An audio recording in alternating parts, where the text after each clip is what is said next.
We are all content creators now, basically. Small world in this table, right? Yes, just a few. So, I mean, we are very inspired by skincare. Okay. yeah, How so? I joke all the time that my team has literally turned me into like a content creator. People also feel this is like a glamorous industry to be in, right? So it's the barrier to entry is low. There are people, who feel.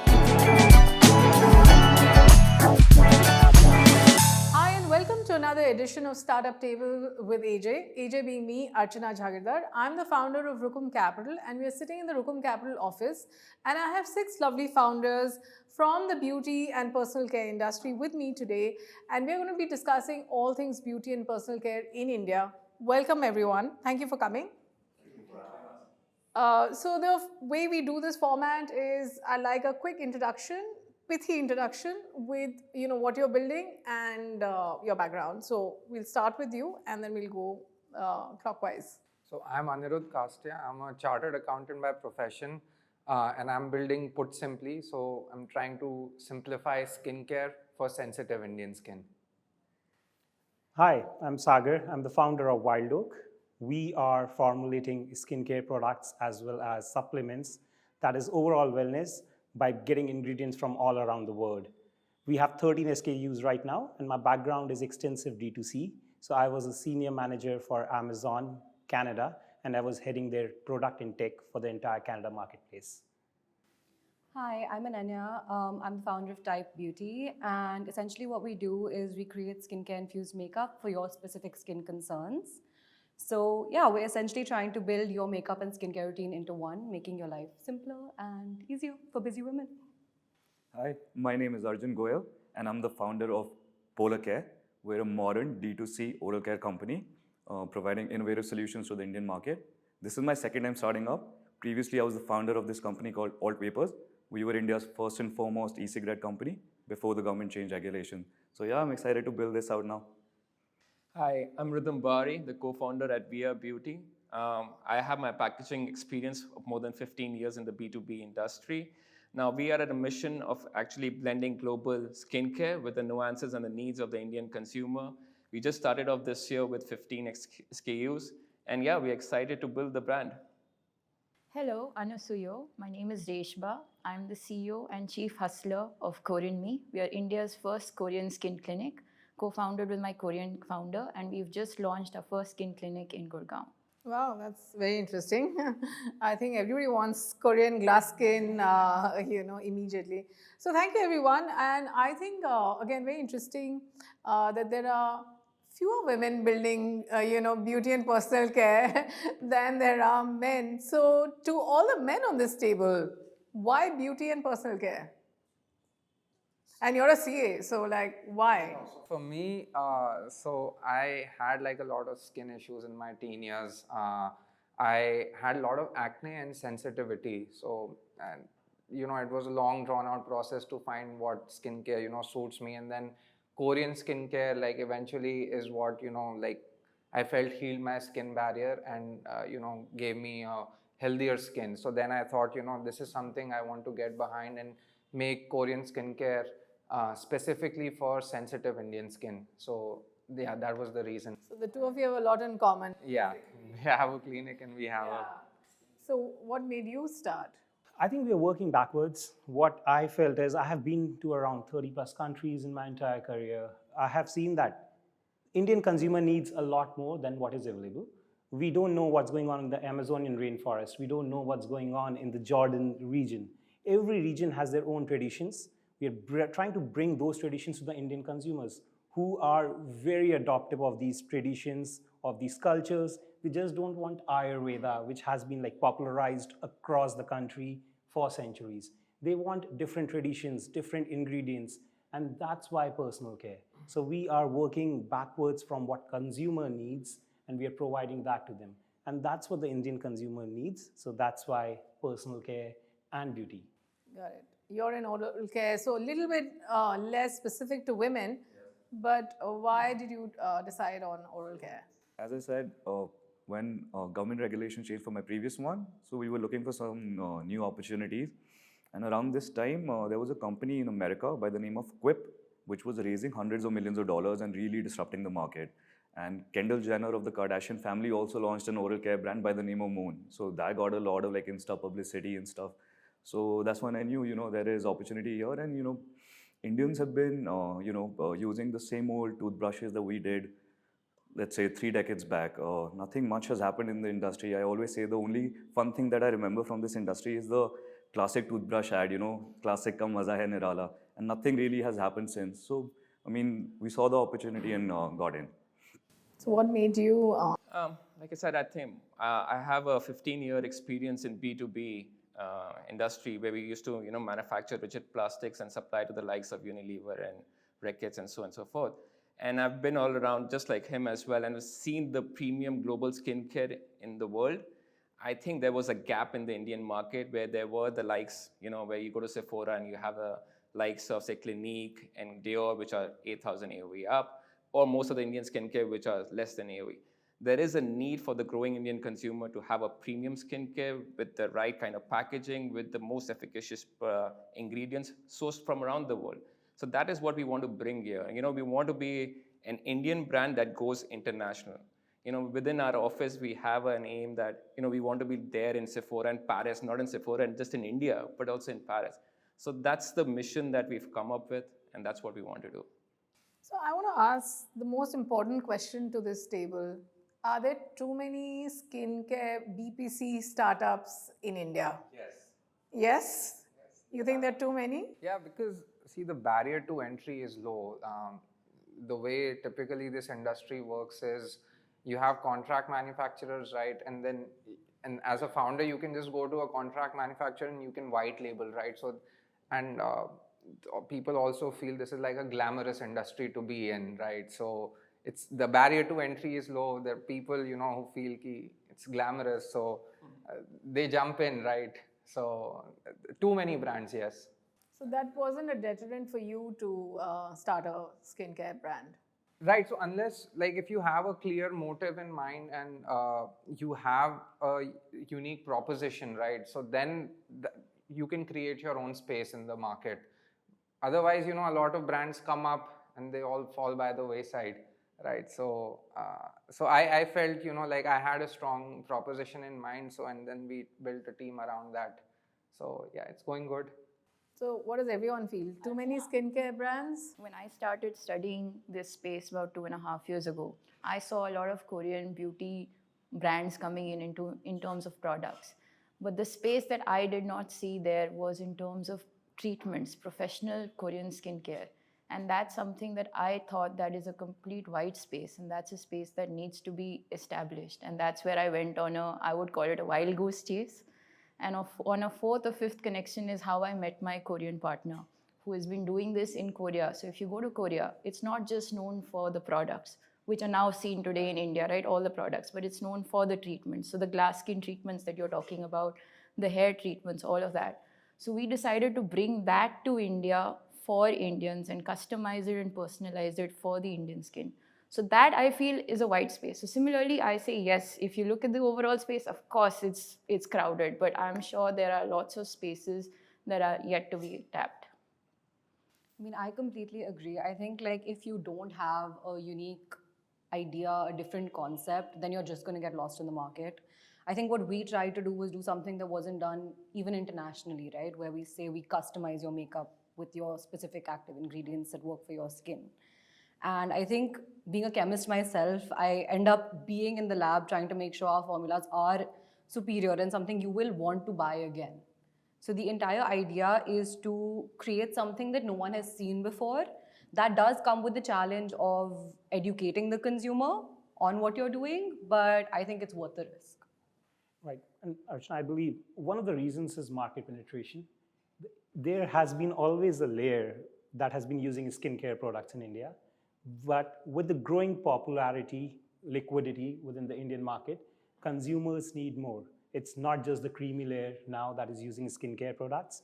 Also, if you go deeper into the market, there are other segments in the market that are using skincare products, and that's the reason why this whole ecosystem is developing. So again, it's a healthy competition.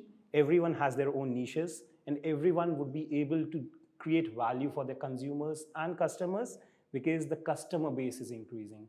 And that's why I think it's a good thing that we are having a lot of competition. This ecosystem is now developing in India, which was not there before. So it's a very healthy thing to happen in India right now. Okay. Oral care, there aren't too many startups. There's some. Yes, just a few. So, I mean, we are very inspired by skincare. Oh, okay. Yeah, I mean, How because so? as an industry, if you see, like, 10 years back, Indians were just using like they wouldn't even call it a moisturizer, a cream, a Pond's cream, and slap it on their face, right? And for us to have like a seven-step skincare routine and Korean skincare in the market, we feel like as oral care too, there is a path to like Indians adopting more products. The awareness is low right now, but we see that you know how skincare has evolved in the in the last decade. Similar is the opportunity for oral care. So we are very inspired by skincare. We are always very excited to hear numbers of the 30th skincare brand also, like in the crores of months. It's amazing. Yeah. I think the most attractive thing about BPC is the revenue you're able to scale up in like almost no time. It's quite interesting. So one question I think which you brought up, but I mean I think it's a very key part is contract manufacturing and just picking a formulation off the table. So to each one of you, tell me a little bit about your formulations. I mean, are you picking it up off the shelf, or how did you go about building your products? So for us, how we approached it is we wanted to work with the best labs. Not like I also went to a few Indian labs, but then I felt Korea has used to at least have a superior technology, right? So yeah, they do. There are other countries also, but Japan, Korea, right? So then, and we also had a few connects in Korea, and then we found out. So my bua's husband, so he's been in this space for a long time. So he was the chief marketing person for Chic, which is like a razor brand, right? So that's the second biggest after Gillette. So he had a lot of connects. So through him, I got connected, and then we started doing R&D with two of the biggest labs in Korea. And it was a long drawn out process. It took me like almost 12 months to create our first 3 products. But it was very interesting. It was a new, like I'm a chartered accountant, so it was very new to me getting behind chemistry and understanding all the nuances of that. So it was a very interesting period, and I was doing it while I was still in my job, right? So yeah, but it was a long process, 12 months, but then we nailed our first 3 products, and we wanted to target the basic products first, because I think the basic products like a cleanser, moisturizer, sunscreen, they lacked innovation, right? So we thought let's get behind that. Let's try to get the best in class for that, and that's how we launched the brand. Okay. How did you do it? For us, we're doing our formulations. We are doing our R&D in-house. In-house, and the reason for that is, again, we have an edge. Our family background is into education. So my family specifically, they own 2 universities. We have an Ayurvedic medical college and a pharmacy college. So I think we have that access to doctors. We have 600 doctors in the campus. They have their own labs. They can help us with the formulations. So, and how we are doing our formulations are we are working backwards. So if you look at the overall skin regime, there are 8 to 10 problems that will cover 80% of the population or the 80% of the market. So whether it's acne, pigmentation, majorly being. So we are looking into what ingredients are available around the world in different traditions for these kind of problems. We get those ingredients, do our R&D in-house with the help of the ecosystem we have access to, and then we do contract manufacturing. So we are very laser focused on the manufacturers that we work with.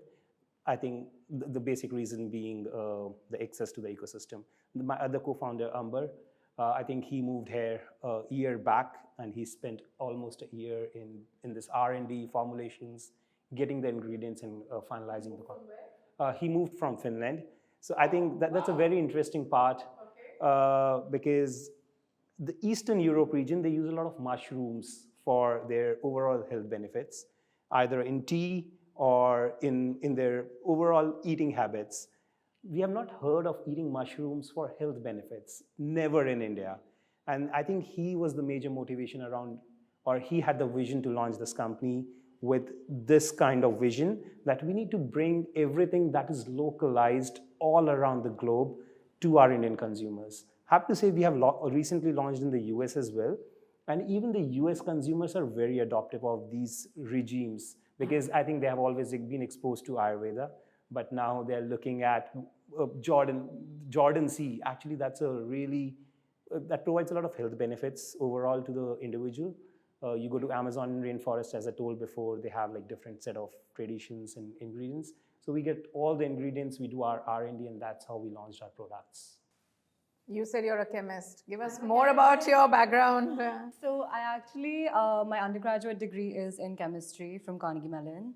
And so I have studied chemistry for a solid 4 years in college. But coming back, we wanted to do it ourselves because I didn't want anyone else to have control over our formulations, which is kind of a very like backward thing because I think very few people in the industry do that. So at Type, we actually not only do our R&D in-house, we also manufacture everything in-house. Oh, wow. So we have a small lab where we do all the R&D, we manufacture everything. The whole process end-to-end is in-house. I have a fantastic head of R&D who is just great at what she does. I think the benefit of me having been in chemistry, even though I don't have experience as a cosmetic chemist, is that I'm able to understand formulations a little bit better. So when someone with more experience comes to me and is like, I'm having this problem with, creating this specific kind of, say, a jelly blush. I spent 3 days researching how to get pH into a jelly blush, and we eventually figured it out. I think it makes the process a lot more collaborative. But the idea for us keeping everything in-house was, like you just said, there are basically some problems that we have to solve for, right? So we keep it in mind as 4 basic buckets where we have sensitive skin and redness, we have acne-prone skin, oily skin, we have pigmented skin, and we have dry aging skin. So within those 4 buckets, we try to create each product. So when we launched foundations, instead of launching 24 shades of one foundation, we launched 24 shades of 4 foundations. Wow. So our SKUs in general are much higher, so we have to make at smaller quantities. So it works better for us to keep the manufacturing in-house. It also helps us control quality, which I'm a very big fan of, but that's basically the idea behind having it in-house. Also, we can personally test every batch. We know exactly what is going into each of your products. And yeah, like I said, I'm very involved in it. The chemistry background does help, but it's been a good journey doing that. So yeah. I mean, I think it's a lot of work for a founder to have on their plate. What about you? Are you sourcing? So, I mean, I believe in partnerships. And, because it's my second time starting up, I've had a bunch of sort of supply chain experience in the past too. And I figured that just getting the right people to work with you is the only way to sort of grow, right? So, so we found, shout out to Crowther Healthcare, who's a, consumables manufacturer. We've been working with them for very long and they've been very patient with us. I am obsessed with flavors and essences and stuff like that because I come from an e-cigarette background and flavors was key there too. So it took me over a year to develop the toothpaste and we're developing in the kids category now. So yeah, just I think right partners who believe in you and who you can trust for the long run is where I'm at. But how long has it taken you to create these formulations? And what flavors have you finally cracked? So there is a jasmine mint for the toothpaste. There is a coconut mint which is upcoming. There's a anise flavored mouthwash which is also ready and we can bring it to market. So all of these things are sort of inspired by whatever tastes and feels good for an SCC A++ kind of consumer, right? That's what we are. So I always have minimum threshold that it should please us as consumers first, and then I can take it to market. So yeah, that's where we come from. Yeah, for us also it was an 18 to 24 month process. I mean, starting with consumer research, we did qualitative and quantitative research just to find out what needs are there for the Indian consumer itself. and then starting off with the formulation itself. I mean, we call ourselves luxury with purpose, and purpose being the most efficacious product, the result-oriented product, and not bounded by just the ingredients that are known to people. So we went around, we have, ingredients like white truffle from France, lime caviar. We even have a product with CBD as well. It was simple that we want to get the most efficacious and result-oriented products for an Indian consumer packaged in a premium way.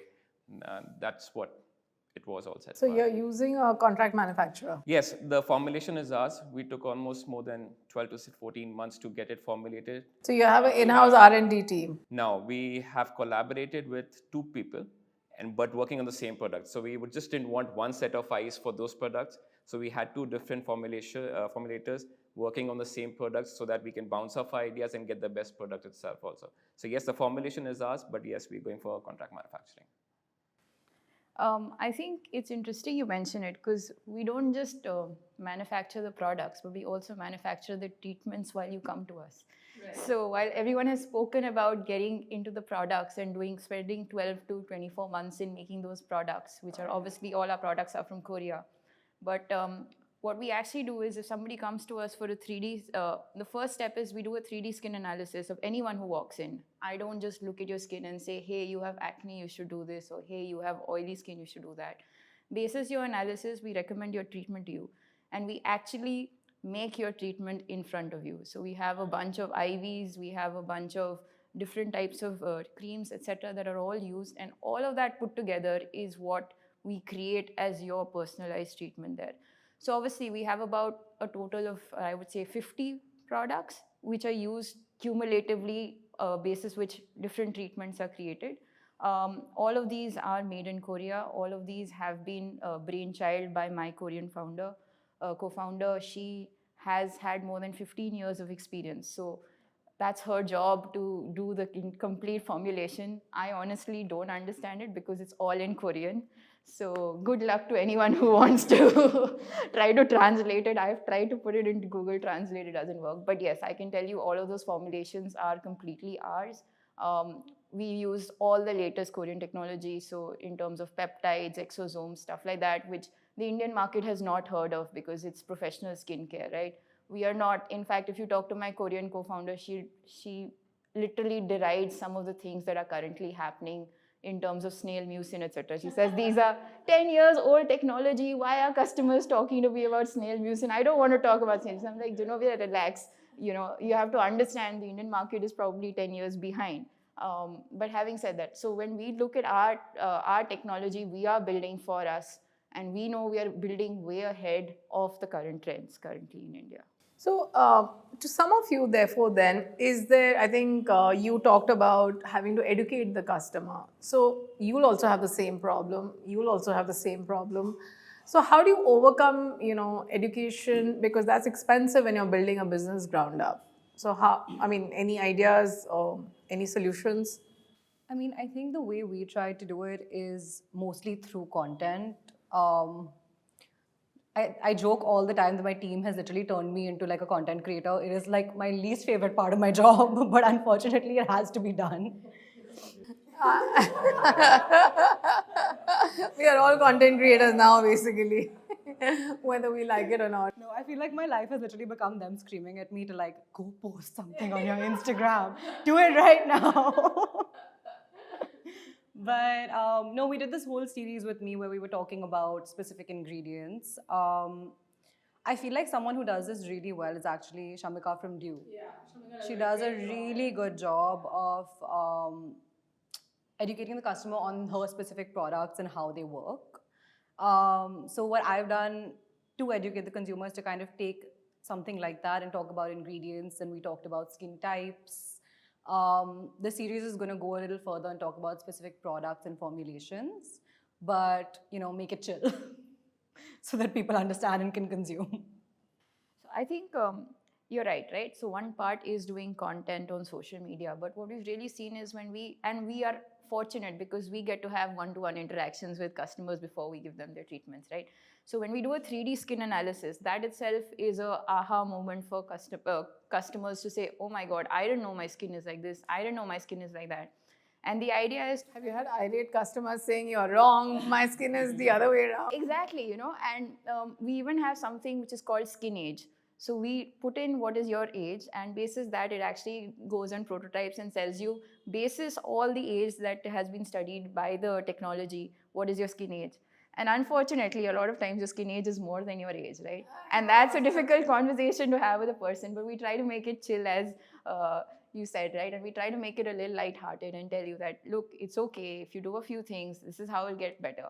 And I think the idea is to, when you're educating, we don't get specific on, hey, you have to use our product and you have to use X and you have to use Y, right? If you're educating with the basics of these are the ingredients we recommend for you, these are the things that are right for your skin, people are a lot more open to learning.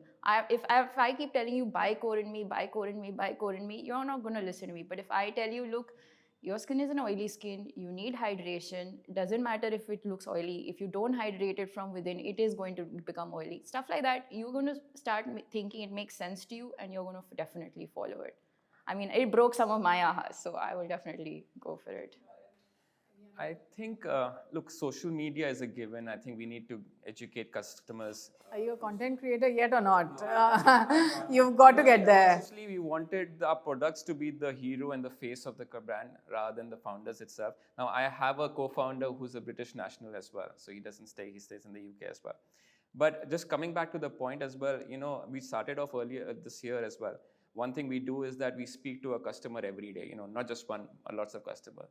Then getting their insight in terms of what are they thinking about, and what are their thoughts. A lot of the customers tells us, we don't know how to use the product. Yeah. We don't know whether this is good or not for us. Then getting all those insights and then converting them into a consumer journey within our website, WhatsApp, and email as well is something that we are trying to do as well. Because social media is a given, but people who come to our landing pages should be getting all the information that they require to make their decision whether to buy or not. Yeah, so that's what we're trying to do. Yeah, please go ahead. I mean, so of course, like what everyone said on the table, like you have to do your content. But something that we are trying to do now is we're trying to talk to mothers, because that's where, like, the first. But how are you reaching the mothers? I mean, I'm a father, so I know I know a lot of mothers. Yes, and I'm a very active father and proud of that.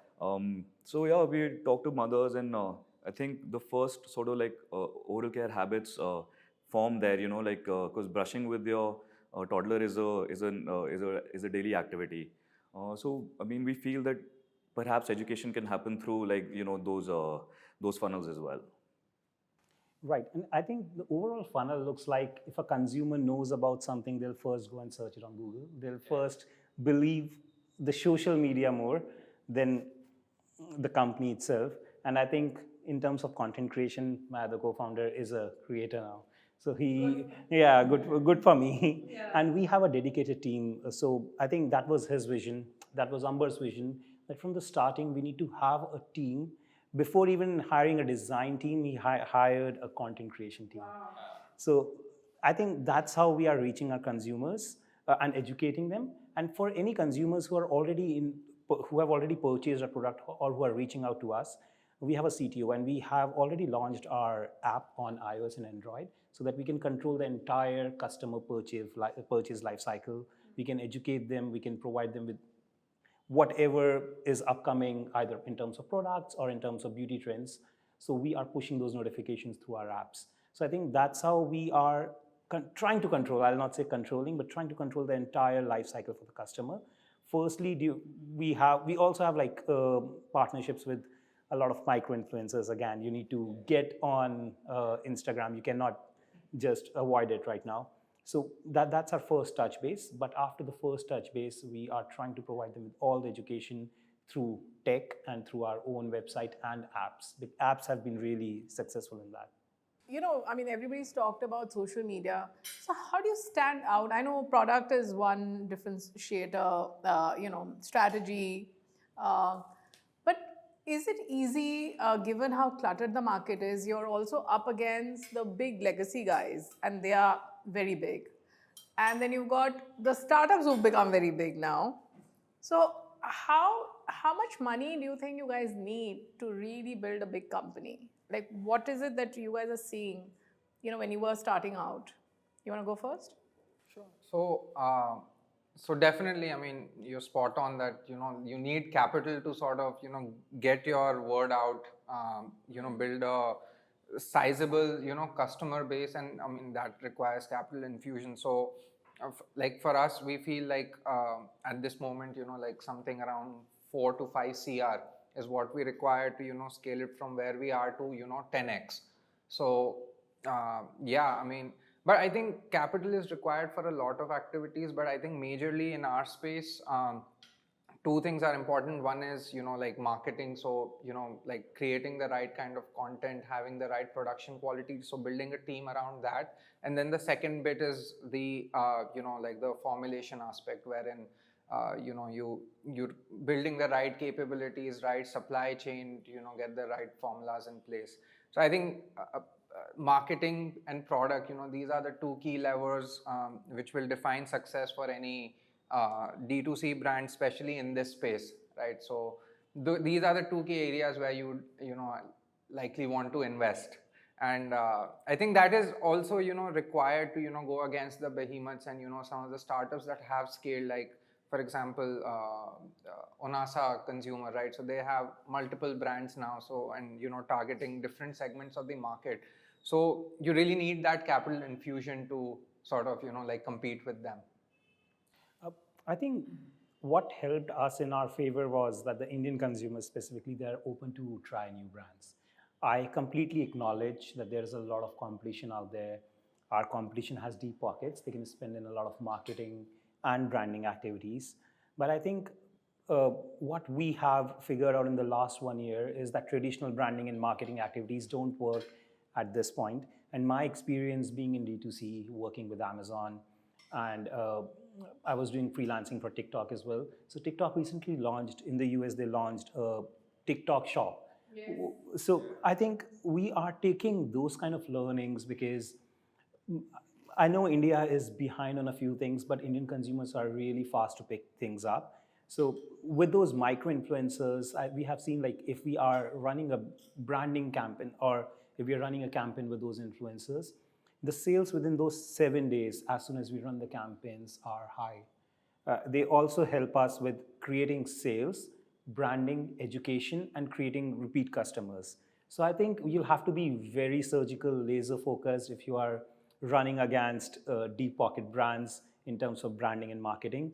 So, but acknowledging that, I think we have been very innovative in our ways in terms of like when to switch on when to switch on our marketing, when to turn it off. And one good example I can share here is festive season. I think there is a blanket kind of a mindset that during the festive season your sales goes up, but deep down what happens is our competition, every brand, they have their CPCs, they have their bids really high, they're spending high on budgets. So it's really tough for you to get those sales during the festive season, and you'll also be spending a lot of money.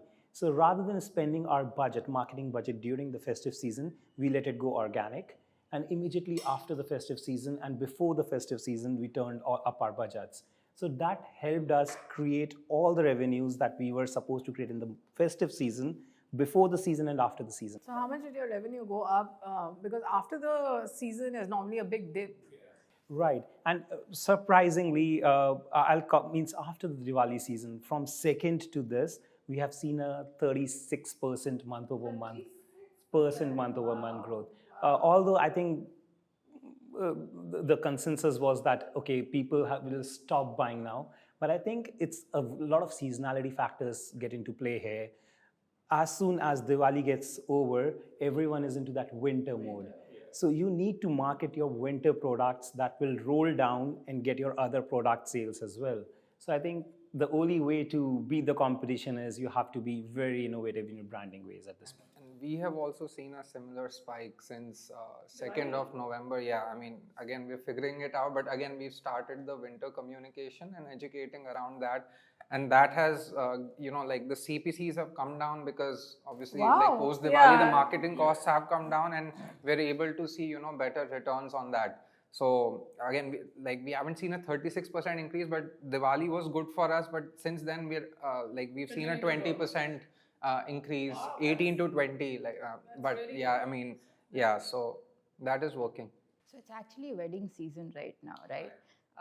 And the next 4 months is wedding season. And so we are seeing a lot of brides come in, and not just brides, we're seeing a lot of brides' friends, family, and it's not just females, right? We're getting equal amount of males coming in, walking in. So when you Who want glass skin? yes, and because you see, glass skin is a concept of having flawless skin, right? I'm not telling you that your skin color will become my Korean partner's skin color. No, we're not. And we're not talking about fairness, right? We're talking about your skin generally becoming brighter, healthier from within. And that's where you see, actually, we are seeing consistent growth in November because it is wedding season. And I have spoken to many people in the industry, and they're saying we will see this continuous growth definitely till February, March. I'm sure you would see it with your makeup also, where everyone wants to right now try, innovate, try something new, all of that, right? And coming to your cost piece on how much does it cost, right? So I personally have actually been an angel investor myself, invested in 40 startups and mentored some of them. So when I started on this journey, I knew that it would probably be very difficult to explain someone this concept and raise money. So the first clinic that we opened, we pretty much bootstrapped it between my partner and me. And now we have interest, and now we will obviously raise money to expand across Delhi, NCR, etc. In fact, we already have a partner dermatologist, Dr. Dipali Bhardwaj. She's a celebrity dermatologist. She's on our board. I go to her. You go to her. Wow, small world in this table, right? She was actually very impressed with us, and she's on our board now. She's a partner, and we are in fact opening in her clinic itself as one room next month. So I think in this world of raising funds and all of that, we have to be a little smart when it comes to marketing. So when we do marketing, we know that we are doing something which is premium and luxury and not affordable for all. So we do specific micro marketing and reach out to specific societies in Gurgaon, which are valued at more than 5 CR, where we know. We can all guess which societies you're marketing to in Gurgaon. No prizes for guessing that. And it's not just the magnolias and camellias, right, Archana? There are so many of them, right? And so we're reaching out to them when it comes to marketing. And when we are now looking at doing fundraising for ourselves, because we bootstrapped the first, we were a lot smarter in terms of how we spent and how we got our best bang for buck. And B, now we're also looking at such models where we open our KorinMi outlet in someone's clinic, which becomes a model, which becomes a lot more efficient, etc. So when you do things like that, you can expand faster, you can grow faster, you need less capital. Hopefully, it should work. I mean, I actually completely agree with all of the points here. Wedding season, festive season, it's hard for us as a makeup brand to compete with a Maybelline. It's just not going to happen. They're going to give deeper discounts than us. They can afford to. They're going to market higher than we are. They can afford to. So we actually do the same thing where we stop marketing as much during festive season. The other reason for that is no one's going to Diwali gift a makeup set. I'm unfortunately sorry, but that's just never happened for us. We've tried year 1, year 2, it's never worked out. So I think for us, the best thing to do is market to bridesmaids, as you said. We are not bridal makeup. We are made for you to use for you. Because it's for someone who's busy, for someone who has a very hectic life, for someone who wants to use makeup on themselves, right? So we are now targeting bridesmaids because we are hey, now festive season is done. It's wedding season. You guys have the time to get glammed up for your best friend's wedding. Do it with us. It's going to be faster, it's going to be easier, and it's going to be better for your skin. So are you seeing sales go up? We are, yes. Is it 36%? It's not 36%, but it is going up. As far as capital goes, we are still bootstrapped. We've been self-funded this entire time. It's been 2 years and a month, something like that. But I think what you said about that making us more economical as a brand in general is something that's worked for us. The other thing is having that branding that sets you apart from everyone else in the market. I don't know how many of you guys are familiar with my brand, but when we were doing the initial branding before the brand ever launched, we were like, let's do some really pop colors that will take your mind away from all the complicated science and make it a little fun. So I feel like even in the beginning stages when we just launched the brand, what we would see is people would associate that bright pink and orange with us. It was like almost like an instant callback because we used the colors so loudly and we were talking to everyone with those colors that it created brand recall. So I think that is something, a way to set yourself apart. But I think it's really important to have that one thing that sets you apart, because competing with these giants is not easy. You have to be able to say, hey, this is my brand, this is where I stand, and people should be able to see an ad from your brand and be like, oh, I know this brand. It's that recall value that you have to create with the customer, and that's basically it. And another thing on this that, if we are like what we also focus on these days is if you've acquired a customer, right? So in this space, cost of acquisition is very high. It'll probably, be more than what you're selling the product for. So first, like getting a customer is not very profitable, but then if you can retain them, right? Through the right, through right communication, building a relationship with them, and that is something, startup brands can do better than like a L'Oreal, right? Because you have a smaller pool of customers, you can really, pamper them, get their feedback. So what we do, like me and one of my teammates, we speak to like 10 to 15 customers every month. And, we just ask them for a half an hour call where we can, get their feedback, understand what their pain points are, what can we do better, what kind of products you want, next from us. So having that conversation, really helps build that trust. And I think that is important because in this space, if you get a good retention rate, that is, going to be what sets you apart and get you to the path of profitability. Absolutely.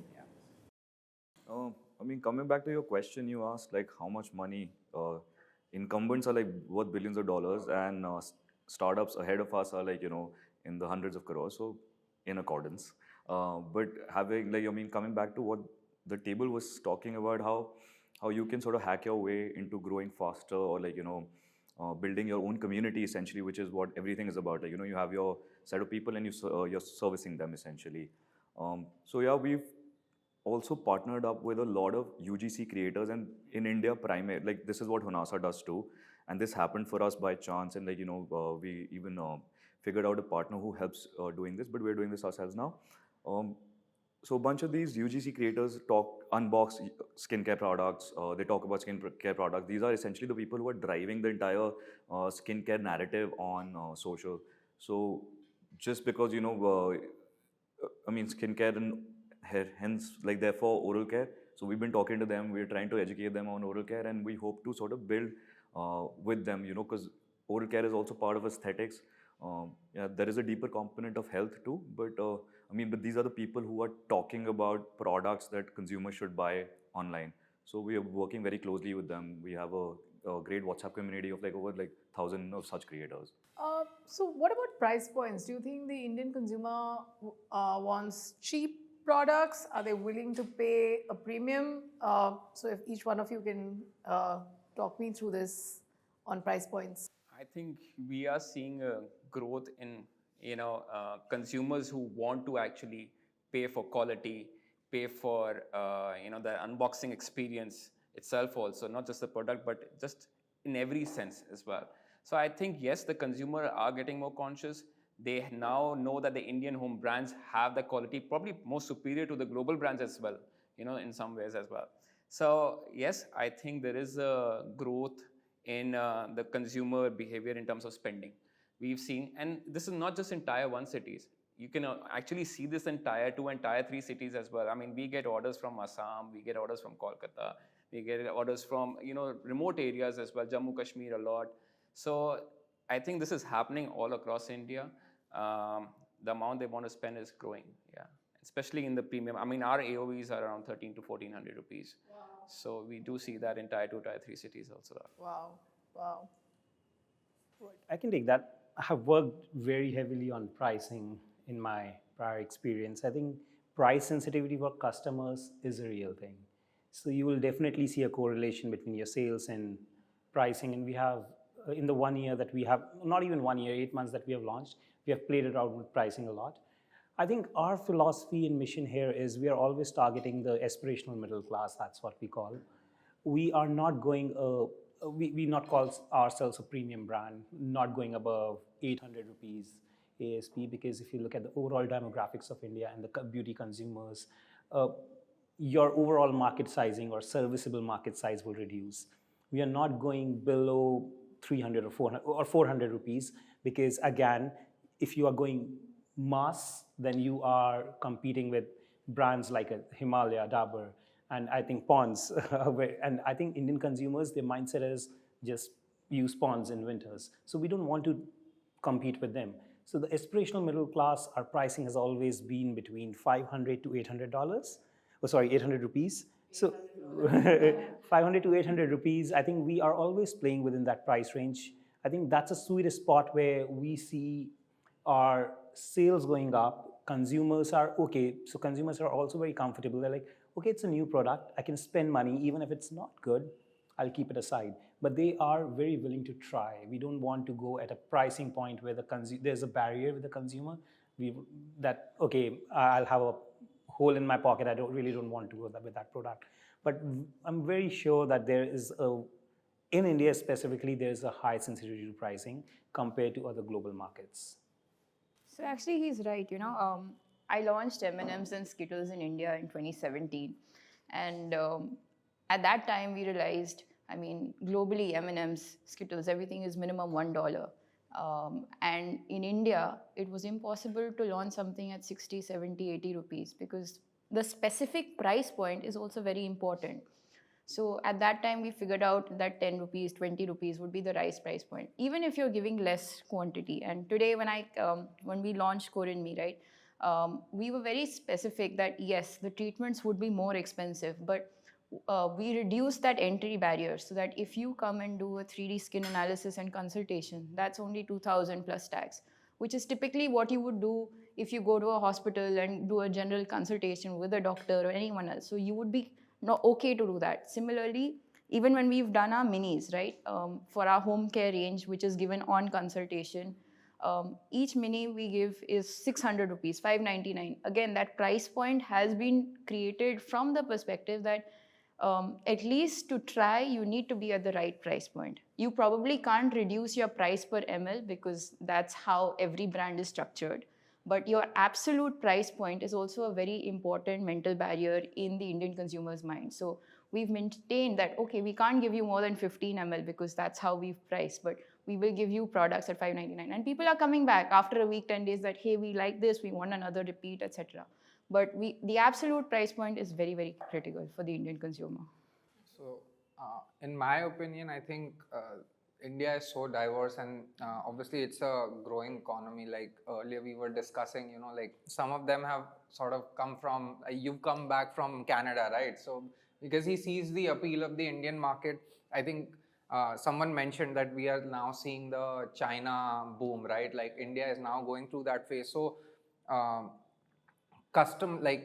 per capita income is rising, so and people are now wanting to spend more on wellness, beauty. These are the some discretionary spends which are increasing.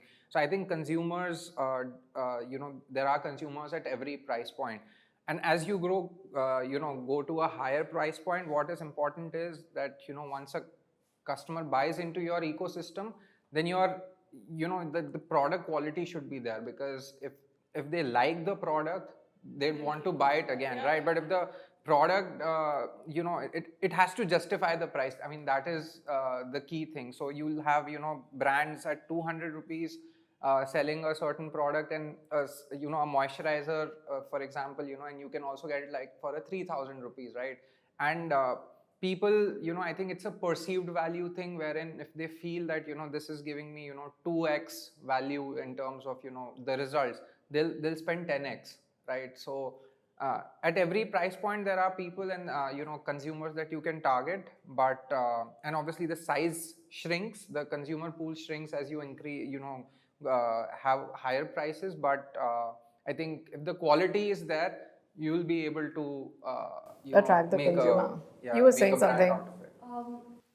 Honestly, in my opinion, the market is really price sensitive. We've seen this because we are priced slightly premium as makeup brands go. We're not priced with like your middle ground sugars and Mamaearths and stuff like that. We are priced higher. What we've seen is the market can go one of two ways. Either you're pricing a foundation at say $14.99, which is expensive for an Indian brand foundation, and you'll see conversions from brands like Dior, MAC, the real big players. And we have seen those conversions because I've had to do the shade matching, I would know. But you see conversions there, or you then end up discounting the product enough to get a customer in, but then once the quality is seen by the customer, then the customer is hooked. So the idea is playing with price and playing with discounting in a way that allows you to hook that customer so that you can then eventually raise your price and the product keeps selling. That's my thought process. So basically, I mean, different sort of tricks to get the consumer in, but you're saying price is important and you're saying quality matters. To justify that price tag. So for us also, like when we launched our brand, our sunscreen was priced at 900, right? So so that was our best-selling SKU. Then because of supply chain, we had to sort of increase the prices. That I was worried that from 900 to, let's say, if we go to 1100, right? So that'll reduce the uptake, right, for the sunscreen. But that did not happen, right? Because then people who sort of liked it, they don't mind if someone's paying like a 900. So price sensitivity happens in like what I believe is like a 100 to 800 rupee price range. The sensitivity is higher, but as you go up the prices, then you're targeting people who just value quality more. So on that note, I have to say that we've run out of time. It's been a very, very interesting conversation. And thank you everyone for being at the table. Thank you.